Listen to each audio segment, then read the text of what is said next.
Монян эзэнт гүрний баруун хэсэгт байх Castle Gorge гэх газар алтны уурхайн шахагдсанаас болж доройтолд орсон байв. Эзэнт гүрний хамгийн эртний язгууртан болох Баракийн овог Castle Gorge-ыг удирддаг байлаа. Хунтайж Lancelot бол Баракийн гүнгийн том хүү бөгөөд төгс боловсрол эзэмшсэн давтагдашгүй сэлэмний ур чадвартай царайлаг залуу байв. Гэвч тэрээр эцгийнхээ нэгэн адил бардам зантай нэгэн байлаа. Баракийн гэр бүл олон жил доройтож арайхийн амьдралаа аргацааж байв.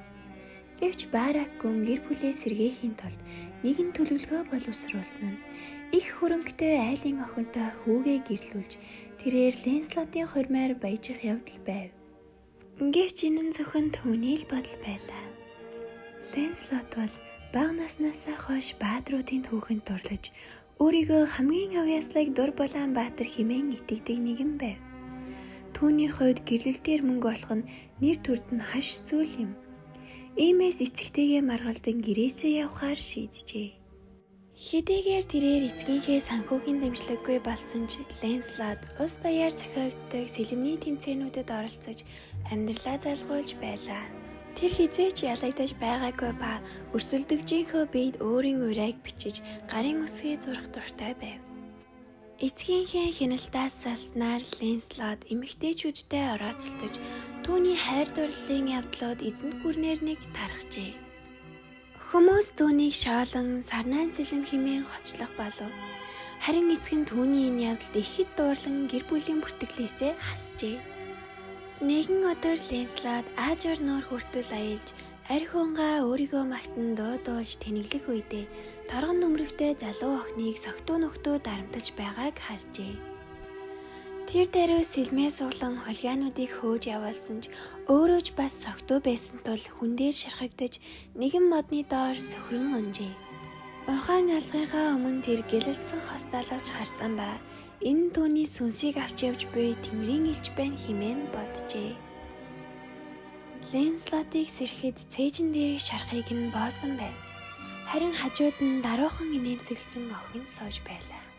Энэ охин бол түүний аварсан торгон нөмрөгтэй охин ба язгууртан гэр бүлийн гүнж Odette байв. Odette түүнийг өөрийн хунт цайзын орой дээрх өрөөнд нууж өдөр бүр зарцаараа хоол хүргүүлж байв. Анхандаа Lancelot өөрийгөө Castle Gorge-ийн баатар гэж худлахилж өөрийн адал явдлыг ятгах тоглон дуулдаг байсан ч сүүлдээ Odette-ийн цэвэр цайлган зан чанар түүнийг өөрчилжээ. Цаг хугацаа өнгөрөх тусам Lancelot Odette-д дурлсан гэдгээ ойлгож урьдын завхай амьдрал худал хуурмаг яриагаа ярихаас эмээдэг болов. Ингээд тэр Odette-ийг эрх бүрт хайрын дуудуулж сэтгэлээ илэрхийлэхийг оролддог болов. Анхандаа Odette түүний сэтгэлийг ойлгохгүй байсан ч удалгүй хазар нь улааж юу ч хэлэлгүй чимээгүй суудаг болж. Lancelot-ийн бие бүрэн эдгэрхээс хэдхэн хоногийн өмнө Odette огт ирэхээ болжээ. Сэтгэл татагдсан бүсгүйгээ дахин харахгүй болсон Lancelot ихэд түгшиж шаналга болов. Ингээд нэгэн удаа хоол авчрах шивгчнээс юу болсныг асуухад шивгч нь түн рүү инээмсэглэн баяртай өнгөөр "Манай гүнжид нэг хүн гэрлэх санал тавьсан. Тэрнээс хойш ихэд завгүй байгаа" гэж хэлжээ. Энэ үгийг сонссон Lancelot сэтгэл нь өвдөж тэр дорой ятганыхаа утсыг тас татан хугалжээ. Бүхнийг эргэцүүлсний эцэст Lancelot шивгчин захидал дамжуулж өгөхийг хүсжээ. Тэр захидалд "Эрхэм гүнж минь, мэдлэгч завдалгүй явхаар болсонд минь уучлаарай. Би одооноос эхлэн дуунуудад өгүүлдэг домогт газрууд руу аялахаар шийдлээ.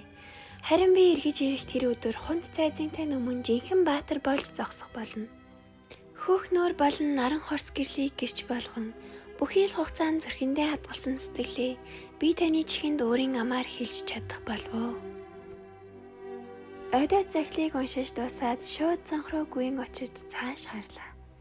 Харин тэр мөчөд Lancelot аль хэдийн чимээгүйхэн цайзыг орхин домгийн нутагт газрууд руу урт холын аян замд гарсан байлаа.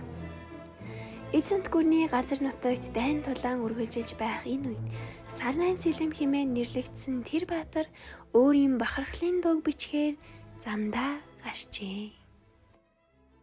Бичлэгийг маань үзсэн та бүгдэд баярлалаа. Миний чанелыг subscribe хийгээрэй. Тэгээд өөр сонсохыг хүсэж байгаа баатруудын түүх, скиний түүх байвал доор комент хэсэгт бичиж үлдээгээрэй. Bye bye.